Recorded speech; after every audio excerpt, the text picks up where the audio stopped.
اللہ کے نبی نے فرمایا نساء کاسیات عاریات ممیلات و مائلات، ایک ایسا زمانہ آ جائے گا کہ تم عورتوں کو دیکھو گے کہ بظاہر تو وہ کپڑے پہنے ہوئے ہوں گی، لیکن حقیقت میں وہ کپڑے نہیں ہوں گے، وہ اندر سے برہنہ ہوں گی، اندر سے ننگی ہوں گی۔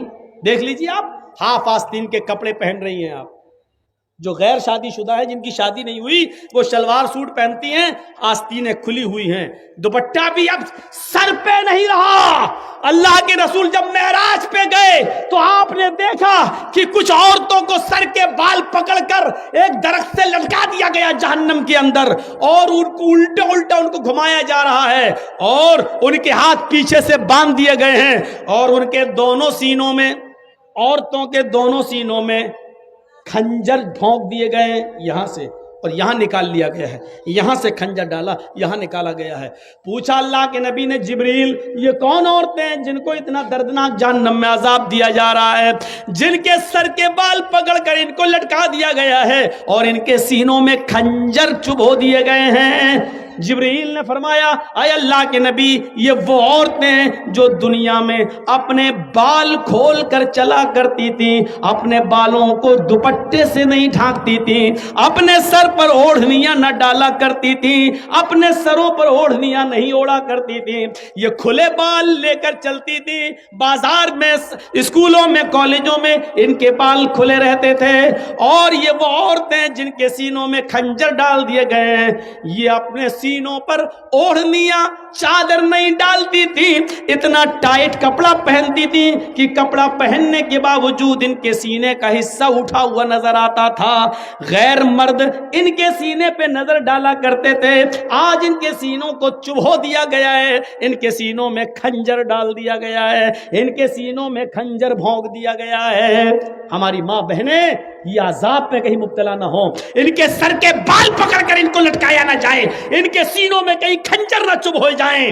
ان کو کہو اپنی بیٹیوں سے اسکول میں جائیں تو کم سے کم اوڑھنیاں اور ڈھیلی چادر اپنے جسموں پہ ڈال لیں۔ فرمایا ایک ایسا زمانہ آ جائے گا کہ عورتوں کو دیکھو گی کہ کپڑے پہننے کے باوجود ننگی ہوں گی، ممیلات و مائلات، لوگوں کی طرف مائل ہوں گی اور ان کو اپنی طرف مائل کریں گی، اتنا میک اپ کریں گی، لال رنگ کا کپڑا تو لال رنگ کی لپسٹک، بلو رنگ کا کپڑا تو بلو رنگ کی لپسٹک، ہرے رنگ کا کپڑا تو ہرے رنگ کی لپسٹک، میچنگ نہیں بگڑنی چاہیے، میچنگ نہیں بگڑنی چاہیے۔ یہ میک اپ اتنا کریں گی کہ نوجوانوں کو اپنی طرف کھینچیں گی اور خود نوجوانوں کی طرف کھنچ جائیں گی۔ لا يدخلن الجنت ولا یجدن ریحھا، یہ عورتوں کو جب دیکھو تو سمجھ لینا یہ عورتیں کبھی جنت میں داخل نہیں ہوں گی اور جنت کی خوشبو بھی نہیں پائیں گی۔ ایسی عورتوں پر اللہ نے جہنم واجب کر دی اور جنت کو حرام کر دیا، یہ عورتیں کبھی جنت کے اندر داخل نہیں ہوں گی۔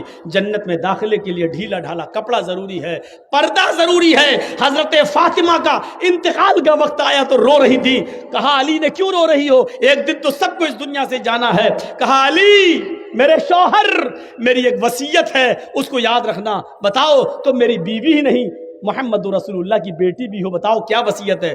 فرمایا جب میرا انتقال ہو جائے، میری روح نکل جائے تو مجھے رات میں دفنانا، دن میں نہیں۔ عشاء کی نماز کے بعد اندھیرے میں میرا جنازہ لے کر قبرستان جانا، دن میں نہیں۔ حضرت علی نے کہا یہ تم نے ایک نئی مصیبت میرے اوپر ڈال دی، مان لو فجر کے بعد اگر تمہارا انتقال ہو جاتا ہے تو ظہر کے بعد دفن کیا جائے گا، ظہر میں انتقال ہوتا ہے تو عصر میں، اب فجر کے بعد اگر انتقال ہو جائے تب بھی ہم عشاء کے بعد تمہیں دفنائیں، یہ کہاں کی عقل مندی ہے؟ فرمایا اے علی، اے میرے شوہر، میرے اوپر یہ احسان کرنا جو میں آپ سے کہہ رہی ہوں، میرے جنازے کو رات کی تاریکی میں لے جانا، میرے جنازے کو رات کے اندھیرے میں اٹھانا۔ پوچھا ایسا کیوں کہہ رہی ہو؟ کہتی ہے کہ میں ایسا اس لیے کہہ رہی ہوں کیونکہ میں یہ نہیں چاہتی کہ میرے مردہ جسم پر پڑے ہوئے کفن پر بھی کسی غیر مرد کی نظر پڑے، میرے مردہ جسم پر پڑے ہوئے کفن پر بھی کسی غیر مرد کی نظر پڑے. میں چاہتی ہوں کہ میرا جنازہ جب اٹھے تو میرے کفن کو بھی کوئی نہ دیکھے, میری شکل صورت تو بہت دور کی بات ہے. حضرت فاطمہ کی یہ نصیحت تھپڑ مار رہی ہے آج ہماری بیٹیوں اور ہماری بیویوں کے منہ پر, ہماری عورتوں کے منہ پر. غور کریں, مرنے کے بعد کوئی نکاح نہیں کر سکتا ہے, مرنے کے بعد کوئی کسی سے دلچسپی نہیں رکھتا ہے. کتنی خوبصورت لڑکی کیوں نہ زمین پہ پڑی ہو, اگر مر گئی تو اس کی طرف کوئی انٹرسٹ نہیں لیتا ہے. لیکن حضرت فاطمہ کیا کہہ رہی ہیں کہ میرے انتقال کے بعد میرے مرے ہوئے جسم پر پڑے ہوئے کفن پر بھی کسی غیر مرد کی نظر نہ پڑے. ایک طرف اس پردے کو دیکھیے اور ایک طرف ہمارا سماج, ہماری سوسائٹی, اور اس سوسائٹی میں گھومنے والی آوارہ گائیں, آوارہ بھیڑوں کو دیکھیے. آج مجھے کہنا پڑ رہا, آوارہ گائیں, آوارہ بھینسیں, آوارہ بکریاں, آوارہ بھیڑیں, ان کو کہنا پڑ رہا ہے. آپ یہ مت کہیے کہ مولانا جرجیس مثال غلط دے رہے ہیں. ضرورت پڑنے پر قرآن نے بھی چوپایوں کی مثال دی ہے. اولئک کالانعام بل ہم اضل, یہ چوپایوں کی طرح ہیں بلکہ ان سے بھی زیادہ گئے گزرے.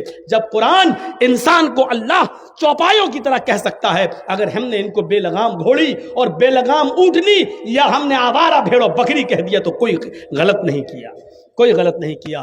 ہمیں اپنے معاشرے پر نظر ڈالنا ہے.